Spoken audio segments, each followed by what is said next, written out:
Good afternoon. On behalf of Southern West Virginia Community and Technical College, the Southern Foundation, we would like to welcome you to our annual Scholarship Honor Reception. We want to thank you for being here, and we actually asked the ground crew at the college if they wouldn't mind putting up some blinds so we would not see what a beautiful day that it is outside and that you have given up by being here today. But when you look around the room, you'll see exactly why it is that we do what we do and why you do what you do.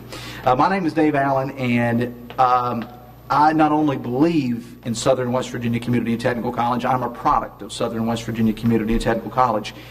I was a student here from 1988 through 1990 before transferring to Marshall. I began my radio career before starting classes in the fall of '88 at Southern, and my career has been wonderful. And this past March, I'm happy to say I celebrated my 25th year in radio, and this August will mark my 20th year as the morning host of WVW. It is the longest running morning show in the state of West Virginia, and I like to kind of throw that out there because it's something I'm actually very proud of. But I'm more proud of the fact that how I got to where I am, it started at Southern West Virginia Community and Technical College. And that's why I'm always happy to have the opportunity anytime I can to talk to folks about the college, to be a part of the college and the foundation. I always just jump at the opportunity to do that. Now, to give you an idea of what this gathering is all about today, since the inception of the Vision 2020 Major Gifts Campaign back in 2006, over $1.4 million in scholarships have been distributed. And during the 2012-2013 academic year alone, 294 students received scholarships totaling $3,400 and some odd cents. I mean, that is an amazing amount. I think we should give ourselves a big round of applause for being able to raise that money. That's incredible. And look around this room, and you will see students from all walks of life and in all age categories. That is why we do what we do. So we want to thank you all for coming today. At this time, I would like to ask Josh Van Hook, who is the pastor of the Word of Life Church, one of the great partners we have at Southern, to deliver our invocation. Let's bow for a word of prayer if we could. Father, we're so glad and we're so grateful for everyone that's here in this place today. Lord, we just ask your blessing to continue to rest upon this organization and this college, Lord, that they have endeavored to continue to improve the lives of those in the West Virginia and the surrounding region. Lord, we ask that your blessing be upon the donors, the generous gifts that come in, Lord, would not be possible if it were not for the individuals that believe in this organization enough to be able to contribute. And Lord, we also ask your blessing upon those that have been fortunate enough to receive scholarships. Lord, I thank you for their hard work, dedication, their perseverance that would continue to press on. Lord, we know that you said that you would bless everything that we put our hand to. So, Lord, I ask that your blessing rest continually upon them, Lord, until they continue their growth, their education, and their improvement, Lord, that they would improve their quality of life for them as well as their family. Lord, we would give you praise and glory for every good thing that happens in their lives as a result of what everything this organization as well as the whole kingdom of God could rest heavily and mightily upon them as individuals as well as this community. Lord, we thank you for it, and it's in the precious name of Jesus Christ we pray. Amen.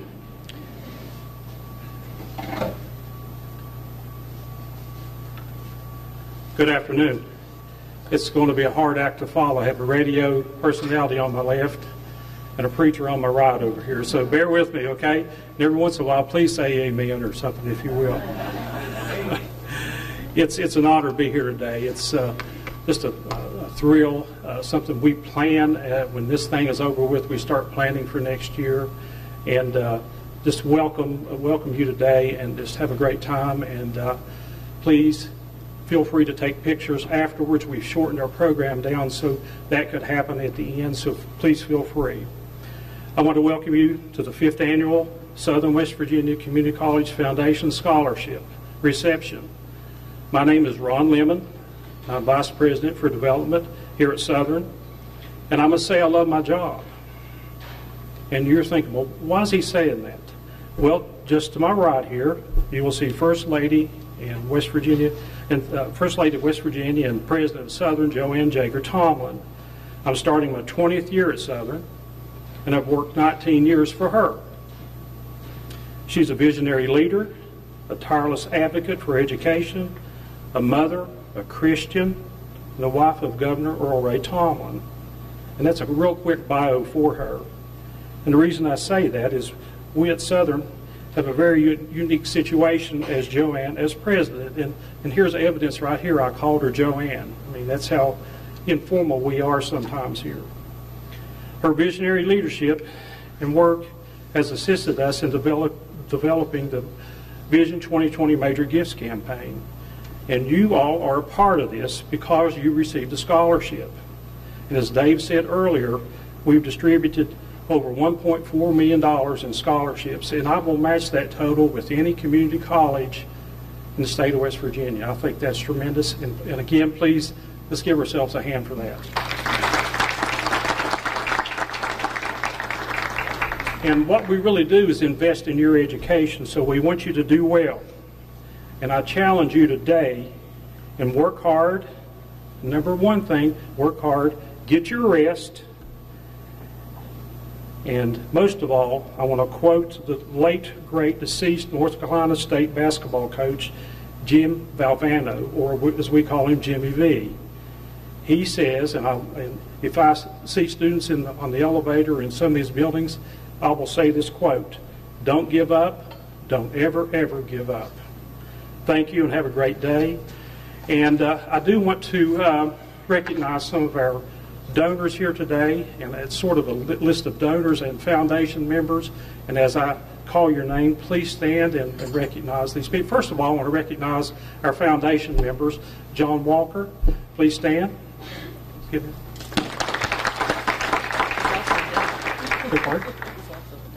Yes, and the donor, correct.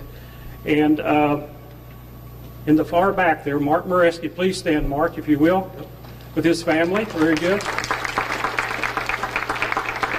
Mark's a member of our foundation. He's also the treasurer.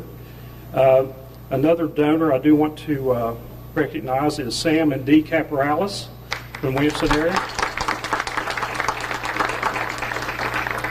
Beverly Rourke with the Logan Regional Medical Center Auxiliary. Barney and Jackie Frazier.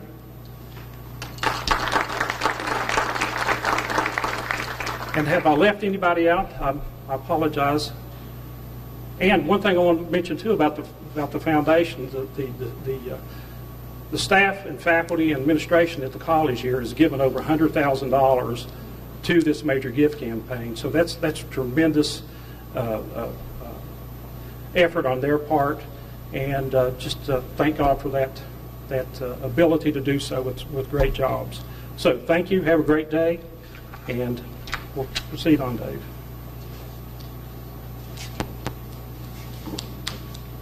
And I'll add one other thing. I don't think people realize, maybe outside of the college, I know those within the college, the amount of hard work that Mr. Lemon puts on behalf of the foundation and representing Southern West Virginia Community Technical College. We're not going to clap you folks to death today, I promise, but how about a big hand for Mr. Ron Lemon, because he just does a fantastic job.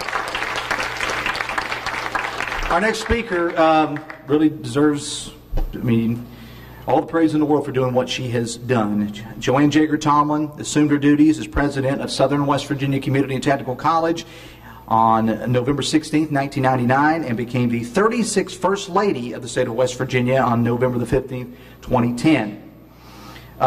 31 years of service to the college, 13 years as president, making her the second highest ranking president in years of service in the state. Prior to becoming president, she served the college as vice president of economic and community development, held responsibilities for management of campus facilities, management of campus instructional programs, community relations, public relations, marketing, graphics, television services, human resources, continuing education, workforce development, fundraising, the Small Business Development Center, a variety of special projects. She was an adjunct faculty member serving in the communications field from 1978 through 1981. She moved to full-time faculty status in 1983, just prior to moving to administration. Now, as First Lady, she promotes a variety of worthwhile causes, including education, particularly the community and technical college that will train and prepare the future workforce of the great state of West Virginia. You may have heard of her husband. She's been married to Earl Ray? To Governor Earl Ray Tomlin for 32 years. And other than her husband, her pride and joy is their son, Brent Jager Tomlin, a graduate student at Marshall, majoring in healthcare management. And unlike yours truly, you may not know this, she started before her education career in the field of media, and she was smart enough to get out of it and get something that pays a little bit more money. So would you please make welcome the First Lady of the State of West Virginia and Southern President Joanne Jager Tomlin.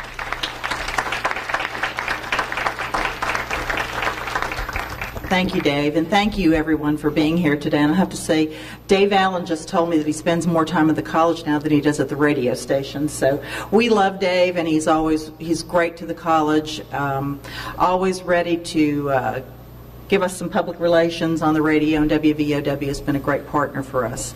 And Ron Lemon, of course, has been a tireless worker as we've raised money since 2006, and as well as our development staff that is here today. And I wanted to recognize them: Lola Lackey, our accountant; Tammy Mays, our program assistant. Where are you, Tammy? Raise your hand. And Emma Baisden, who is executive assistant to the president and board of governors, who also works with our foundation.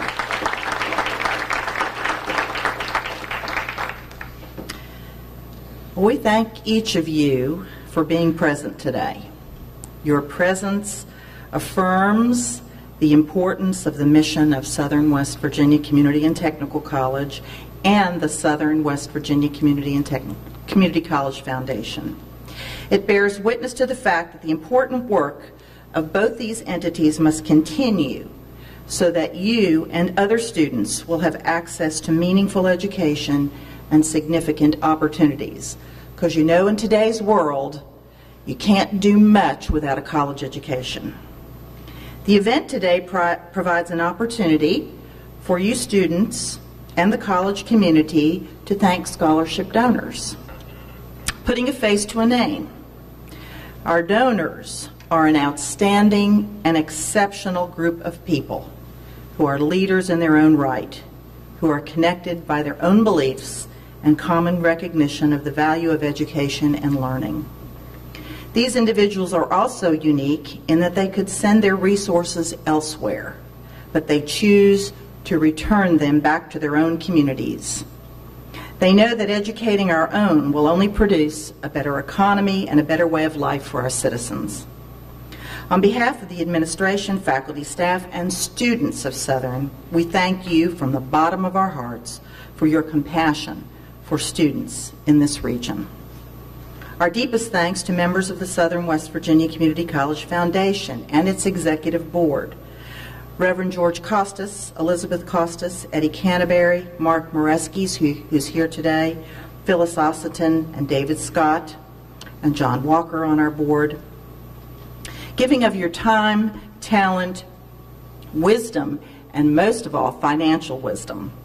Your work has grown our foundation into what was once a dream.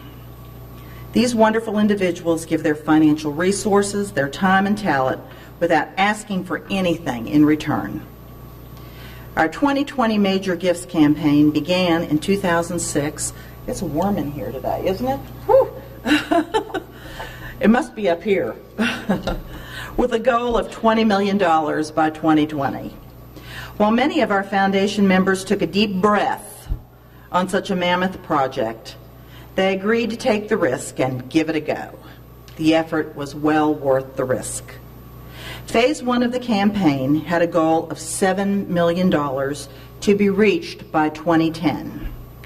In just 18 months, the goal was reached. Phase 2 began in January of 2010 with a second goal, again, of an additional $7 million to be by 2015. Today, April 14th, 2013, we have surpassed $13 million with 2 years left to go. Throughout the course of our campaign, we have learned that Southern has many friends and that it is a well-respected institution. When asked, donors are more than willing to give. Our scholarship fund has nearly quadrupled since the inception of the campaign, And our students will tell you that even at Southern's affordable rates, it is difficult for them and many of you here to find the resources to attend college. We hear stories and testimony from students who receive scholarships day after day, some of which you will hear this afternoon. Without a doubt, students will tell you that the Southern Foundation has been not only a lifesaver, but a life-altering gift. But all this great work does not happen, as I said, without a great staff and support in addition to our foundation members.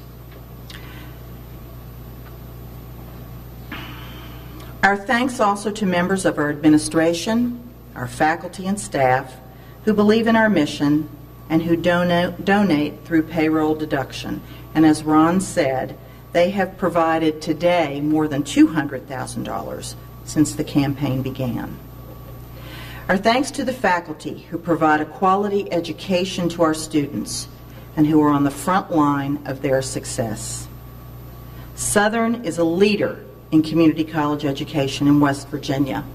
In 2010, we were named 14th in the nation of all community and technical colleges. Our allied health students continuously have high passage rate scores on licensure examinations. We have expanded our facilities, and we will have the dedication and a ribbon cutting for our new 22,000 square foot state-of-the-art applied technology facility at our Williamson campus on April 16th, this Tuesday. With the help of the foundation, we have brought more than 14 new technical programs to this college in the last 5 years. And our Academy for Mine Training and Energy Technologies has trained more than 23,000 individuals for the energy industry since 2006. We believe it is up to all of us to do our part in securing a strong financial future for our children, our grandchildren, and our neighbors. Our donors make it possible for Southern to lead our district in responding to educational needs of employers and to assure that our students have the opportunity, the education, and the training to become a part of that future. I also want to say something about our guest speaker today, Mr. Tom Haywood. Tom has served as the chair of our Board of Governors for the past 2 years and has served on our board for 4 years. And he is a busy man in his own right, yet I believe and I know that he believes very strongly in this institution and the mission of community colleges in West Virginia and how important they are to the future of our state. And we thank you, Tom, for your service to our institution. We hope you will continue your support, and for you, the students who are the recipients of scholarships who are here today, we hope that you will realize that money has to come from somewhere in order for scholarships to form. When you are financially able, we hope that you will remember your day here today and that you will give back to this cause at some point in your future. And remember the wonderful people who helped you when you most needed it. Last but not least, we want you to be Southern's marketing tool for the future. Our deepest gratitude to each of you present today. We appreciate you more than words can express. Thank you.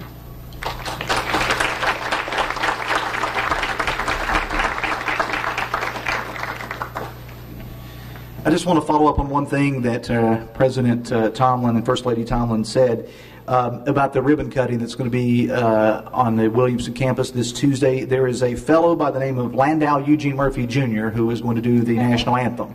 So Landau has graciously agreed to do that, and we worked with his management folks to get him here. So that's going to be at 2 o'clock. I think that's around 2 o'clock on the Williamson campus of Southern. It's an impressive facility, so I know it's the middle of the workday for a lot of us, but if you have an opportunity, we'd like to have you come join us for that impressive facility, and Landau is going to be there to do the national anthem. Today's guest speaker is an exceptional individual. He wears several hats across the state. You may see him meeting about economic development in Welch, at the Educational Alliance fundraising dinner at the Marriott in Charleston, at any of the local hospitals where he serves on boards of directors. See him at the Capitol talking with delegates and senators and Governor Tomlin, and you'll frequently see him at Southern West Virginia Community Technical College, where he has served on the Board of Governors for the past several years. He is now the chairman of the Board of Governors of Southern. I'm proud to introduce our good friend and featured speaker, Mr. Tom Haywood, attorney at Bowles and Rice in Charleston.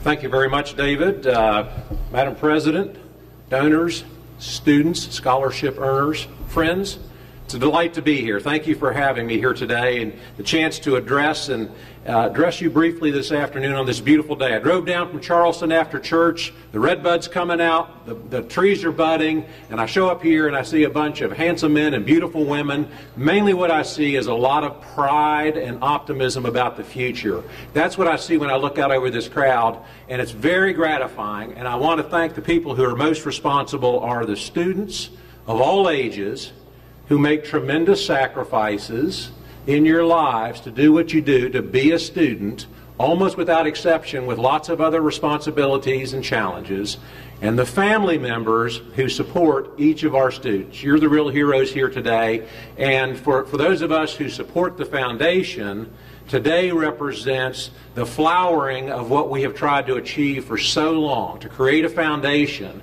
that can provide scholarships, that can support you who are willing to make the effort in some modest way onto your success. That is what we are about at the board. It's what the foundation is about, and this is a very glorious day to celebrate that. Congratulations to all of you.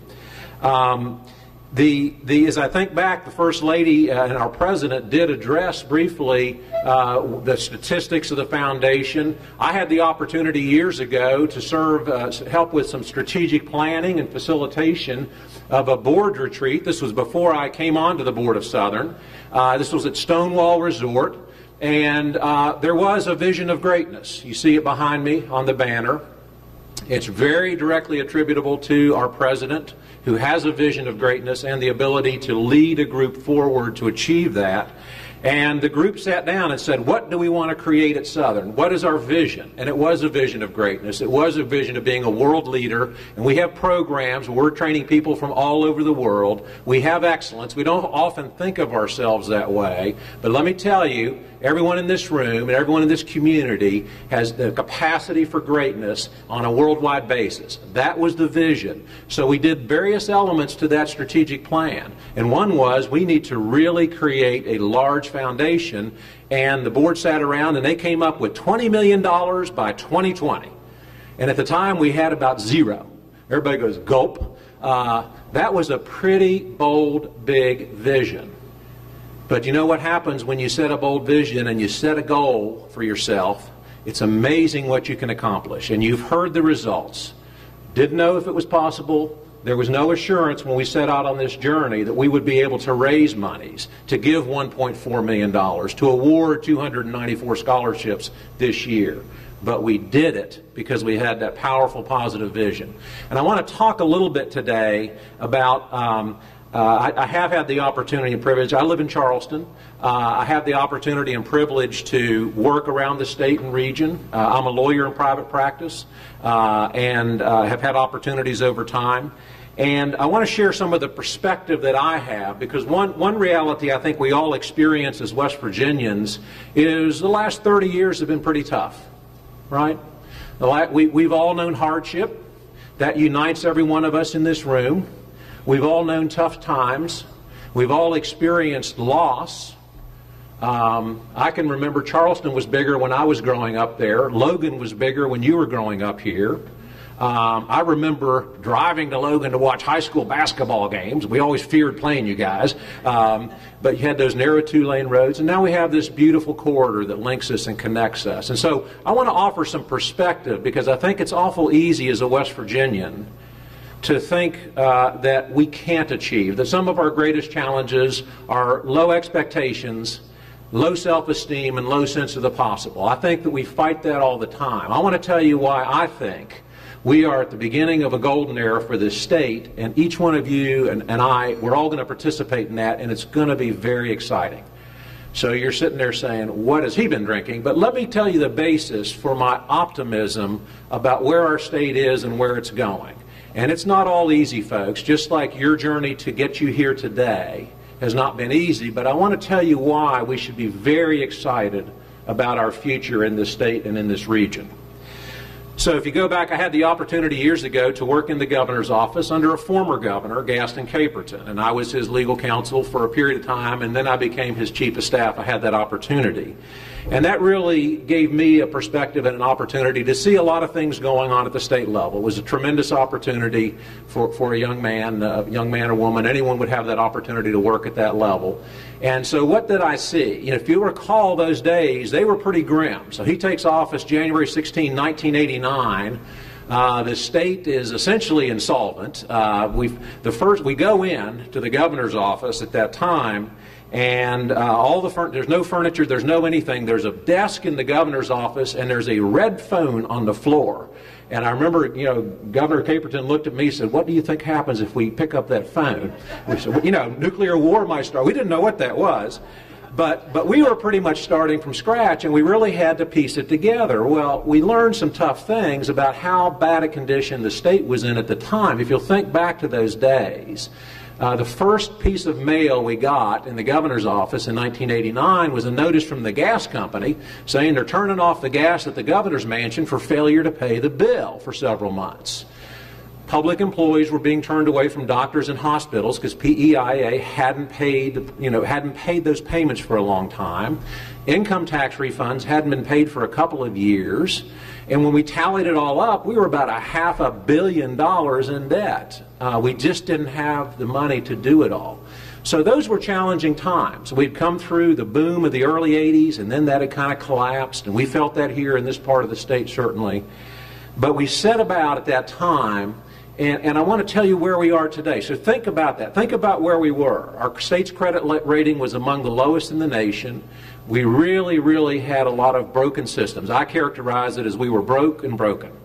But we've had good leadership through several governors, constant leadership in the legislature that's rowed in the same direction for over 20 years now with great fiscal discipline and leadership. Our governor, who through that time was Senate President and before that Senate Finance Chairman, was a key player in that, but he would be the first to say he wasn't the only player.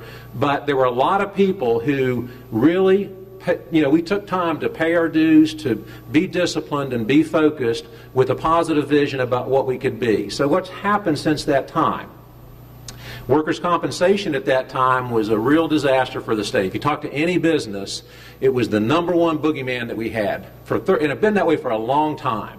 And really through a lot of hard work and leadership, we ended up ultimately privatizing workers' compensation, created Brick Street. Those premiums have fallen by 61%. We're now the 7th lowest state in the nation in terms of premiums, and what was a real impediment to business and to our economic success for so long no longer is. In fact, now it's a competitive advantage. Who would have thought? And that was because we set a course and we stuck to it and we've accomplished it. And you can go through, we had the issue with state jails and prisons. We're under court order to be shut down. We were ultimately able, through vision and hard work and leadership, to create a new prison system, new regional jails that met constitutional standards. Roads and bridges were falling down. We were able to really re-energize that whole effort. School building authority, we've built several hundred new schools with expansions all across the state, all with a real sense of discipline, and we've done it living within our means. And so now, today, the state has a credit rating of AA+. That puts us about the 8th highest state in the nation. So we actually are the envy of the nation. We have huge rainy day fund reserve funds. We have almost $1 billion that we've tucked away for disasters and for other things. Most other states don't have anything near that compared to the size on a relative basis compared to their budget. We've got phenomenal infrastructure in place, and we really are a state that's on a move.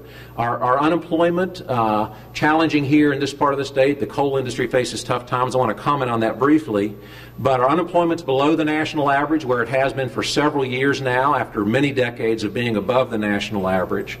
And we've got our budget under control. Now, the reality is this is a very tough budget year in Charleston. The legislature just finished up at midnight last night. I'm also a lobbyist. This is a very happy day for me. It's over. 60 days are over. So we have a tough budget. The budget still remains to be worked on by our senators and delegates and ultimately by our governor. They'll put that in place here in the next 10 days or so. So we're in a tough budget right now. The governor, consistent with living within our means, directed all state agencies to reduce their budgets 7.5% and tighten their belts. We're going to live within our means. We're going to get through this. The good news is, as you go forward 3, 4, 5 years, next year is not quite as tight a budget, and then the budgets are projected to be pretty good thereafter. So we know we have about a 2-year trough to kind of march through, but then we're going to march through it, and we're going to be just fine. So what else has happened? We've spent a lot of the last 20 years or so solving problems. What happened in this session? Now we're starting to put in place the building blocks for our future and creating opportunity. We're not just fixing potholes, folks. We're building new roads to success. The governor led with a major education reform bill. Very significant what that's going to mean in terms of transforming our public education system, K through 12. Huge new investment in early childhood learning and education, trying to make sure that each one of us gets a fair start right from the start. And we know our common human experience tells us how important those early years are. We now have scientific studies that tell us what it means for those first 2, 3, 4 years. A lot happens then that sets our course in life. We have the ability as a state to really be front and center there. Now let's look around the state and see what's happening. So has anybody ever heard of the Marcellus and the Utica? We hadn't heard of those a few years ago, but these are oil and gas formations that are present in West Virginia, Ohio, Pennsylvania. Marcellus runs up into New York. But they are actually transforming our opportunities. So we've long been an energy state. I think we're going to long be an energy state. We have a very strong diversifying economy. But one of the things that's very exciting is the discovery of the Marcellus. So these fields have been known about for a long time. They're pretty deep in the ground. They're shale. So I don't know if anybody's seen this. I've actually seen a slice of shale from this field. And if I held it up, it'd be about 6 inches tall. Just to imagine about an inch thick. And that would weigh about 5 or 6 pounds. It'd be very heavy. It'd rip a hole in your pocket. And you look at it and you say, there's not any oil and gas in that. It looks like a pillar out of a parking garage. There's nothing in there. But that's what's actually this shale form. So they've known about this for a long time, but it's been in this really tight formation, and they just said, we can't produce it out of that formation. We know it's there, but we can't produce it. Well, 2 developments made that possible. One, horizontal drilling. So now we can go, with modern technology, 1.5 miles down, make a right turn, and go another half mile with amazing precision, staying within about a half a meter either way the whole time. So what that allows you to do is, instead of just having one fracture point at the bottom of the well, you can create a lot of fracture points. And the other big development was hydraulic fracturing. We've always fracked wells. You hear about this debate, fracking. That's when you finally drill a well, you got to pop it open at the top when you're done. You always have fractured wells. Hydraulic fracturing is simply what the name implies, using lots of water, and it's lots of water to actually open these formations. So these 2 new developments in the last 10 years now permit us to open up these formations we've known about forever, but just drilled through, right? We've known them there.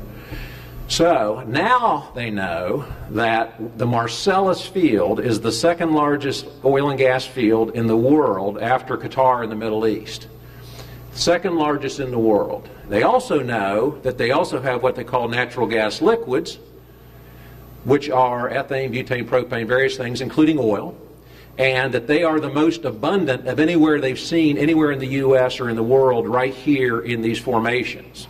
So now all of a sudden, if you think about what that means, the United States last year became a net energy exporter for the first time in 63 years. This year we are projected as a nation to exceed the oil production in all time in the history of this country, and the trend line is going just like this, folks, just like this. And this is oil and gas coming out of these formations. And that's not even the best part. Ethane, which is one of these liquids that comes out of these formations. Ethane is the building block of the chemical industry. Everybody read the newspaper articles about crackers? Raise your hand. So I've seen crackers, all discussion. These are not elves and little trees making Keebler crackers. This is not Nabisco. What's a cracker? The first cracker in the world, anybody want to guess where that was built? Clendenin, West Virginia, 1921. Union Carbide built it. There were 6 in the Kanawha Valley at one point. So what's a cracker and why are they here? Ethane is this liquid that if you crack it, it becomes ethylene oxide, which is the building block of the chemical industry and of jobs. And so the whole reason the chemical industry grew up in the Ohio and Kanawha River valleys was because we had ethane-rich natural gas, and we built this cracker. And now I'm going to do a real quick chemistry lesson. I'm really good at chemistry. So ethane is C2H6. Go back to your 2 carbon molecules and 6 hydrogens. But the trick is the 2 carbons have double bonds, 2 lines. A cracker breaks those 2 lines, and you end up with CH3CH3.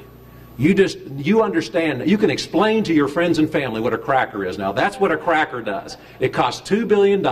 It's a big thing. It makes a lot of noise. It uses heat and pressure, and it cracks that C2H6 into CH3CH3. And that is the building block of manufacturing and chemistry. That now is back in our region. The whole reason the industry grew up here was because it was abundant. It moved to Houston, Texas, then it moved to Kuala Lumpur, Malaysia, and the Middle East because it was more abundant over there. And now they discovered the most abundant ethane back here in our region. Round 2, folks, it's coming. And so I think you will see some crackers. When these crackers come, understand that's exciting in and of itself because that's $2 billion of investments and lots of jobs. But the real prize is you're going to have 10, 20, 30, 40, $500 million manufacturing and chemical plants grow up around it because now they can be fed again with this incredible substance called ethylene oxide. If you live further north, a lot of the fields that are producing this, there are fields down here as far as Logan that produce this. The most prolific are up further north, north central and up in the Ohio River Valley. In Wheeling, West Virginia right now, which has faced a lot of challenges like every other part of the state, there are 10 new hotels under construction in and around Wheeling. Just think about that. Just think about what that means. So this is really happening. This is a whole new economy being built. Our law firm has just opened 2 new offices, one outside of Pittsburgh, one in Moundsville. We're opening one in Ohio soon. It's really recreating a new economy. So this is not just exciting things for getting gas out of the ground. Think about the renaissance of manufacturing in our country and in our region, and that's what's happening. Coal, people think coal is it's a tough time for coal, folks. It's a tough time. I've talked to some of you here. Almost all of us in this room have some direct association with coal. It's something we can be very proud of. It's tough right now, and if it weren't for the export market, we all know it'd be really tough. But I heard a presentation by the president of Consol Energy the other day, Nick Julius, and he had these long-term trend lines, and basically what they show is the production of coal is going to continue to increase dramatically over the next 30 to 50 years. Its percentage of the world energy supply by all energy experts, even those who oppose coal, is projected to increase in a dramatic fashion. So what we see right now is actually temporary in terms of a slowdown, but I think our excellence in coal mining and taking things out of the ground is going to continue to be a huge competitive advantage, and coal is here for the long term, folks, and don't let anyone tell you otherwise. It's going to be an essential part of baseload power for the nation, and what's exciting about coal is that what you can do with it in terms of carbon fiber, carbon foam. It is light, it is strong. I think we have only begun to explore the real wonders of coal in terms of its application. So I think we've got an exciting thing. We've got the new Boy Scout camp coming. Is everybody aware? So we got in Fayette County, 10,600 acres, $220 million of investment so far, on their way to $1 billion. The first jamboree coming this summer, 40,000 Boy Scouts coming around. They've all got to do community service projects for 5 days. We're scrambling to try to figure out what they can do. They're going to be building trails everywhere. It's exciting. And then the first international jamboree in 2019, the first time that's been held in the United States for over 60 years also. Lots of neat things happening. Economy diversifying. We've got a great and beautiful state. In a world that's becoming very crowded, we have unbelievable infrastructure, resource, and talented people. Our greatest resource is our people. That's why education is so important. That's why training is so important. None of us comes into this world educated or trained to do anything. It's all an acquired skill. And that's why what we're doing here today is so important. And that's why what you're doing is so important. I had a chance to work with the First Lady on workforce development task force a year ago. And one of the things that we learned just thinking about community and technical colleges, the First Lady alluded to this, but if you think about the jobs of the future, where are they going to be? There's a lot of projections on this. They all say the same thing. Modest increase in jobs for university graduates, loss of jobs for people without any skills, huge growth in jobs for people with technical skills such as you get here at a community and technical college. This is the path to opportunity and prosperity. What you're doing with your scholarships is going to position you better than anyone else to have good jobs and good opportunities for the rest of your life. It's important for our communities, but you should know that what you're doing here is going to propel you to success. Ron mentioned about never giving up and cited Jimmy Valvano. I'll cite Winston Churchill. I want to close with this thought as I think about the importance of not giving up. We're an employer. One of the things we look for, and I guarantee you every employer looks for, is evidence of work ethic and persistence. It's the biggest predictor of who will succeed.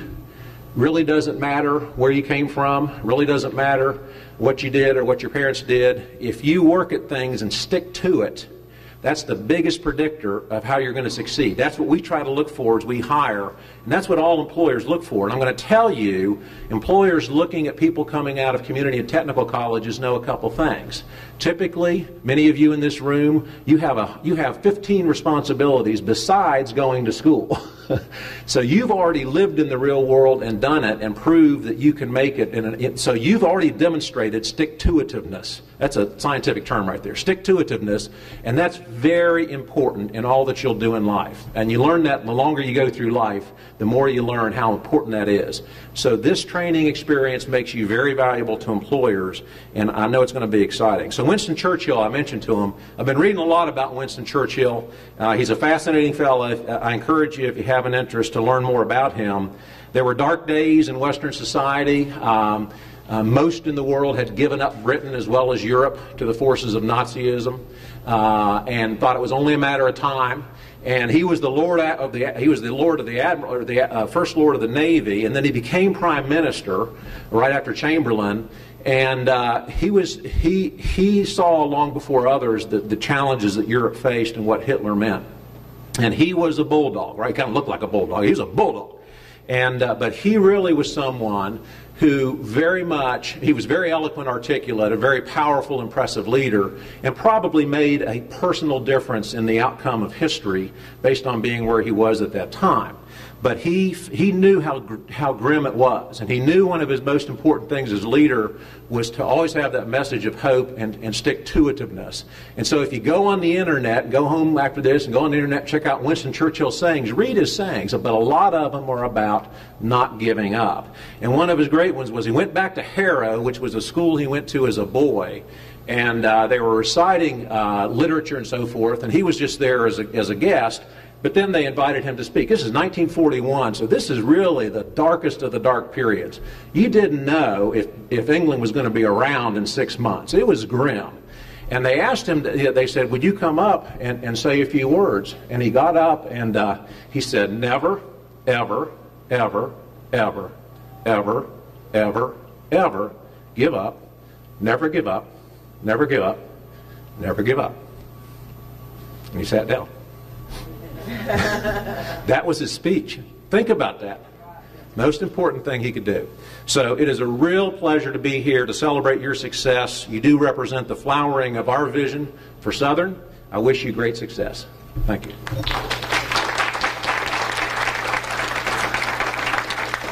Thank you, Tom. As we like to do each year when we do this luncheon, we like to tell the stories of students at Southern West Virginia Community Technical College and those that have been helped through scholarships and through the foundation.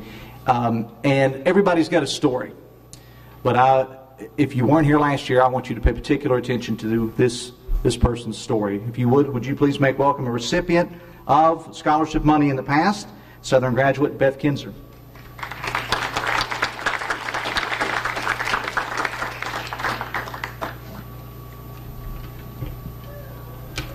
Good afternoon, y'all. I'm not a student anymore. I'm an alumni, so I get to say that now. It hardly seems like a year's passed since I stood here before such a distinguished group, and I remember it very well. I was so consumed with emotion that I could barely share my story with you. But that bittersweet chapter came to an end, allowing a whole new and exciting one to begin. Today, I am proud to address you as a Southern alumni and to say that I have literally been employed since leaving the Coalfield Jamboree on my graduation day, in my graduation outfit. I am sure that each of you recipients have a story to share. To some of you, the receipt of this scholarship may be your saving grace. After a long line of failed attempts at one thing or another, and for some of you, it's a new beginning, a clean slate. Your possibilities are endless. If I can express anything to you that you'll take with you, allow me to leave you with this. Nothing in life is free, and there are no accidents. You are exactly where God meant for you to be at this very moment in time. Before He formed you in your mother's womb, He knew you. Because of someone else's selflessness, you are here today, and you have been given the power to change your life.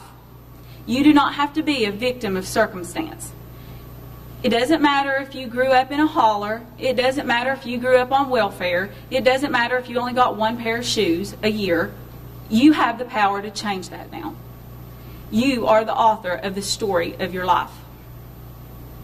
Be thankful for the opportunities and the gifts that you've been given. And never ever forget that all good and perfect things come from above. Always remember where you come from and where you are now. And if the opportunity ever presents itself, and it will, don't miss out on a chance to give something back to someone in need and expect nothing in return. My defining moment came sometime late last August when my youngest son, who is in the back of the room, needed a car seat. I'm married to a good man who works hard every day and would gladly work overtime to see that either of my boys had what they needed. But I also am part of a blended family. And that's something that little girls don't plan for in their fairy tale lives that they dream up for themselves. So when you're in a blended family, you have prior obligations. But it hardly seems fair to complain about things you don't have when you're as blessed as you are. My children both have a wonderful grandmother and a wonderful set of grandparents that would have seen that he had a car seat if I went to them. But instead I went to my closet and I said, Lord, you know what Liam needs. He's outgrowing this car seat and he needs a car seat. And if you'll send me the people, I'll see that the money is spent on the car seat. That was on a Tuesday, I think. Well, that Friday, I made $99 exactly, and a beeline to the Logan Walmart to purchase little Liam a car seat. And when I was showing it off, you would have thought it was a Rolls Royce, because I did it. I did it because of someone else's selflessness gift to me. If I had to, I could support the 2 children that God has blessed me with. I didn't have to ask anybody. I didn't have to feel like a charity case. And every time I turn around in that back seat and I look at him, I'm reminded of God's goodness and His promise that He will always provide our needs and that He will never see His children go without. And my children are living proof of that. He had a plan for me, and God's plan for me, even though it didn't seem like that at the time, was to prosper and to succeed. And in the cosmetology business, it's a slow start. You have to build your clientele unless you go to a place where Walmart or a chain. But I chose to go to a salon that is well established in West Virginia so I could continue my education through a hairdresser that's been in the business for a while. I am proud to say that I am slowly building a clientele and learning more than I ever thought I could learn in beauty school. I received a lot of criticism over my career choice. Beauticians have a hard way to go. But there's one particular statement that I still carry with me to this day. I don't know why you're so excited to be a beautician. It's not a real job anyway. Well, let me tell you. It is a real job, and people pay good money for the services that I provide. And I am blessed to do what I love to do every day because someone else gave to me so I could do that. And it's just really a domino effect because they gave to me, I give to my children, and it just works that way. And it's changed my life. I no longer feel, I'm proud of myself. I feel more self-sufficient. I feel more independent. And it has truly changed my life. It may not be a real job, but that real job paid for that car seat, paid for clothes, pays for birthday gifts, pays for a pretty good lot of things. And at this time in my life, I'm not in a position financially to give back just yet to this foundation. But I will never forget what they have done for me. And when the time comes that I will gladly give back in some form to help someone else. But you can find me in Logan County, happily bartering, and it is up to code by the West Virginia state law. I will gladly accept a bag of baby clothes for a haircut or something else that will benefit my children. I have done it, and people laugh at me, but I don't care. It helps me, and it helps someone else. I do this because somebody once helped me out the way that somebody's helping everybody in this room. And if you really want to help someone out, they're quoting Churchill, I'm going to quote Clay Adkins. If you really want to help someone out, this is what you do. You don't let the chain of love end with you. God bless everyone in this room.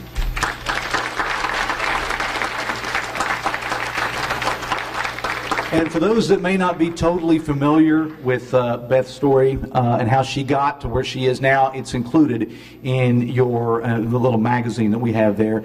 And it's truly amazing. This is the second year that she spoke, and if she'll come back again next year, I can't wait to hear what you're going to tell us next year. So, well, Beth, we have something for you. If you would please come forward. We have a special award. This is the Believe, Achieve, Succeed Award presented to Beth Kinzer for outstanding service and dedication through Harmony 365 from Southern. So if you would you please accept this on behalf of Southern and the Southern Foundation? Thank you.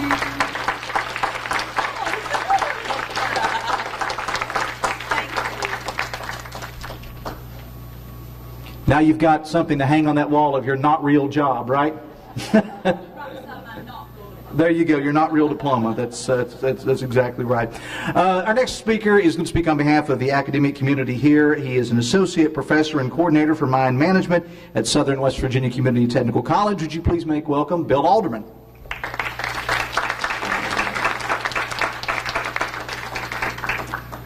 Thank you, Dave, and thanks to all of you for allowing me to attend this event today. I want to extend congratulations to the recipients, many of whom I look out and I see as my student, and anybody that knows me knows that that is my first priority here, and that's what I'm all about, is the student. But I want to say that I really appreciate what the donors do, because without them, we wouldn't have the student, and many of us may not be where we are today either. I have worked in industry over 25 years, and I was so lucky, blessed to have made a career change and came here 13 years ago. I couldn't work for a better group of people. I couldn't work for a better leadership, vision than what we have here at Southern. And that stems from Joanne. As Ron said, we're comfortable enough to call her Joanne. She's President Tomlin and her First Lady. but all the way up to our Board of Governors and our leadership. We have it. So we follow that plan. Without a plan, we wander around aimlessly, and we wonder where we're going. So my message to you today, it talks about a plan. And I look out and I see many of my own students that can really branch off what Mr. Haywood said up here about work habits. Carmen can tell you, I mean, that's all they hear from me is establish a work habit. That's what it's all about. If you develop a good work habit and a good attitude and a good altitude within your attitude, you're going to go far. But without that good work habit, you're going to get left behind. We are in a competitive landscape now that is not only community-driven, state-driven, U.S., it's global. And our mining culture is on the edge of that. And yes, we have bad times, but as again as what he said, Mr. Haywood, I look at what we have confronting us as an opportunity, because our coal quality here in West Virginia and what we have with our energy sector building presents a brand new horizon for us, because our quality of coal here is superior to that of other states and other nations. And with a great leadership and a plan, we can mine it accordingly. I want to instill a vision in those students to keep on doing what you've begun to do. I look out and again I see many of whom work 40 hours a week and they take 18 hours of classes. That's a lot, that's a load. And it's all about time management and giving of yourself to have that vision and that goal, just like the college does, of having a dream to get where you want to go. Many of you are getting there. And you know, I'm proud to say that I would put my students up against many other students at other colleges and even universities, because they leave here with a skill set and a mindset that is superior to others from things I've heard from other colleges throughout our nation. And I see results throughout our state of our students and where they go into roles, and they very critical roles where they provide leadership and they have very important jobs and they function accordingly. They are prepared. So keep developing that skill set. Keep growing. Don't ever stop. You know, I have a saying of my own that can't never do a thing. Doers do. Do something. Have that plan, that vision, and do it. And don't let anybody tell you you can't do it, because obviously you can. I appreciate it. I'm going to turn this back over to Dave, and I don't want to take too much more of your time. I want to thank the donors again, because again, without them, without what Ron Lemon and Tammy Mays and Lola Lackey do here, I want to say one more thing that I don't want to let go by. There's never been a time that I've gone to Ron Lemon or any of these foundation employees of his and needed help for a student that they haven't found a way. Never is a concrete word. I have never had one time that they haven't helped. They find a way, even when they think they can't. They dig down deep, and it's thanks to you that they find a way. And that may be that you may be that student in here that is the recipient of that one last time, that digging deep. So remember that as you feel like you're running on empty in your life. Dig deep. There's something left. There's something in the reserve. Go get it like they do, like they gave to you, and go give it back like Beth Kinzer does, and succeed in life. Thank you.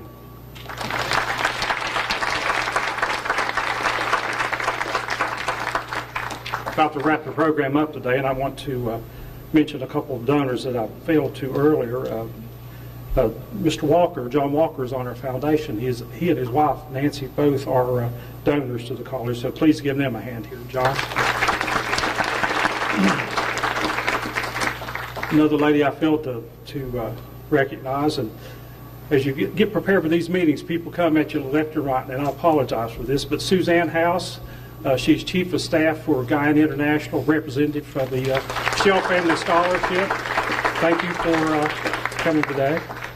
And another lady that I've worked with over several years, and it's really a touching story with Debbie Harless and the Carrie Ann Scott Scholarship through Madison Middle School. And she has 4 students she'd like to introduce today. If you want to come on up here, Debbie, if you will. Come on up here if you want. Okay. J.J. Hanley, he's my president of our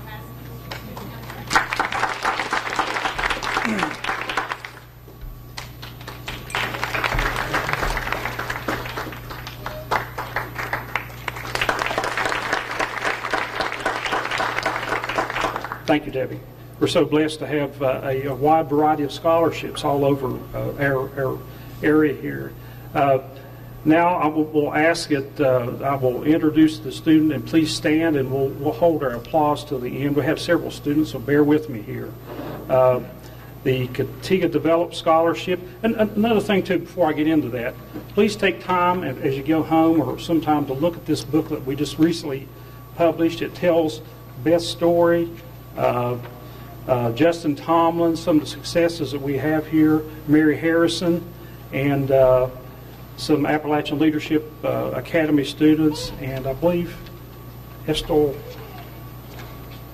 Murray's daughters are in there, Jesse and Katie Murray. So please take time to look at this, if you will. Okay, Katiga Development Scholarship. It's also known as Richard D. Wood Scholarship, John Baisden and Mary K. Fields. Okay, let's go ahead and clap for them. Okay, let's do it. Yeah, let's do that. Okay, I want to make sure I don't miss anyone. Okay, the Hannah Lumber Company Scholarship, Kalina Ellis and Cody Sipple. Very good. Logan Coal Vendors Association Scholarship, Alexis P. Collier. Okay, but then they've left. The Man Pick Pack Food Store Scholarship, Cody Gerald.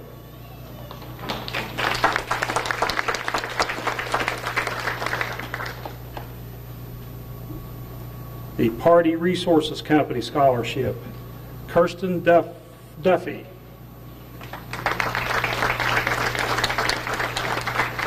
Adam T. Moreski, all the way in the back there. Alex C. Moreski. Zachary Miller.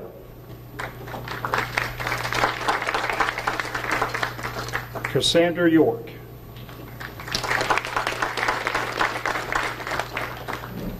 Shell Family Scholarship, Whitney Hall.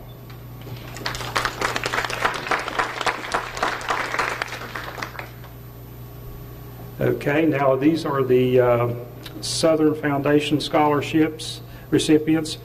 Brittany Avis.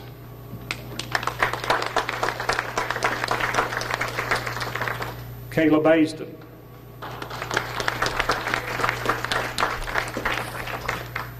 Mary J. Browning.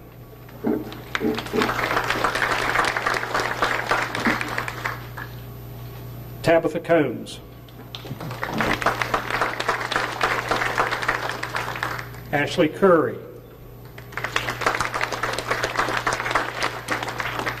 And I'm a Facebook friend with Ashley, and I really get a kick about her posts about her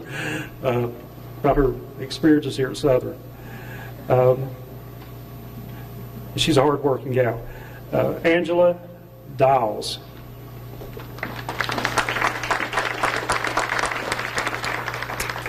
Tamelia Elkins. Did I pronounce that right? Ashley Dye. I may have mismarked there, I'm sorry. Monica Evans. Mona Evans, I'll get that right. Doris Frazier.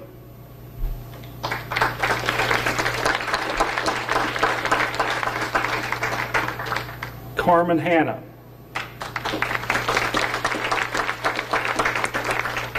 Christy Hensley.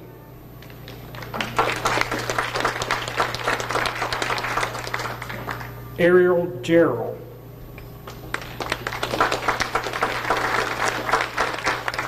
Joshua May.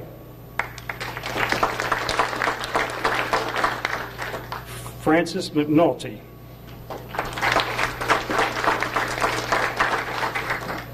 Dennis Mead.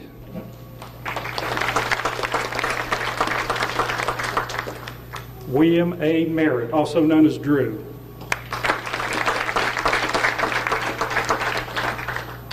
Deanna Miller.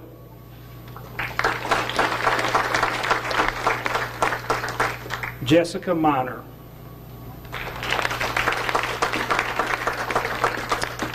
Coral Queen.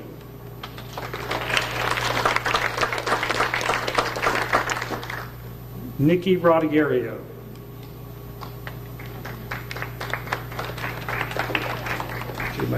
Linda Ross.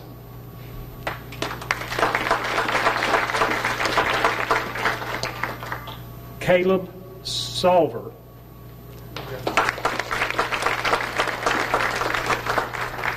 Sonia Sharp.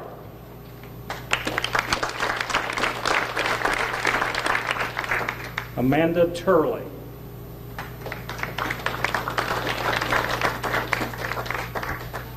Emily Williams.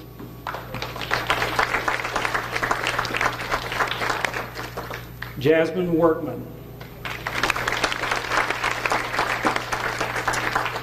Okay, the White Foundation Scholarship Charity Chrysophis, I'm sorry.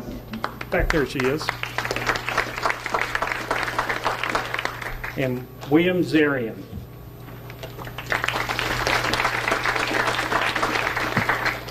That concludes my part of the program, and Dave will finish up here. He has a couple other things to do, but thank you so much for your attendance here today, and God bless you, and I hope to see you next year.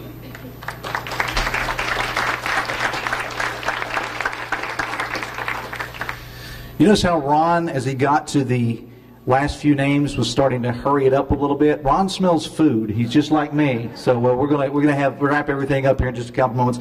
I did want to mention, and Ron, you can correct me if I'm wrong about this because I heard it on the radio and it has to be true. That tomorrow is the deadline. Is that right? If you were going to apply for a foundation scholarship, tomorrow is the deadline. So you need to make sure that you contact Ron, talk to him today, or email or whatever, because tomorrow is the deadline for that. Before we close out the program, we have a very special gift. I'm going to ask our keynote speaker, Mr. Tom Haywood, if he'll come forward, please.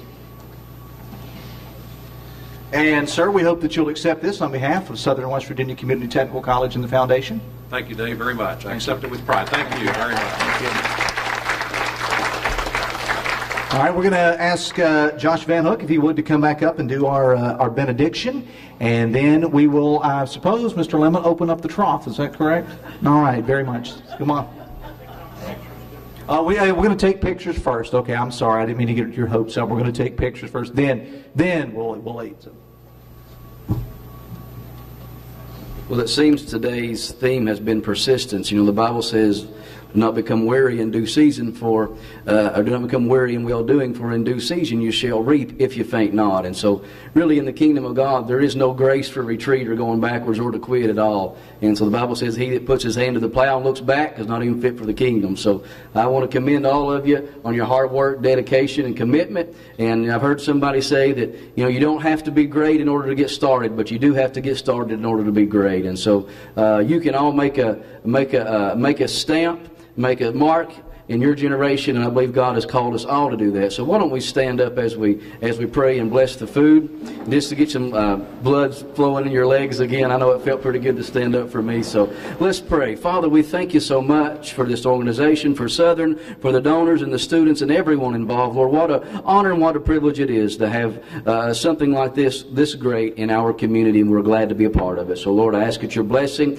over this entire activity today, over the food as we're about to receive it. We give you praise and thanks for it. All in the name of Jesus we pray. Amen. God bless you.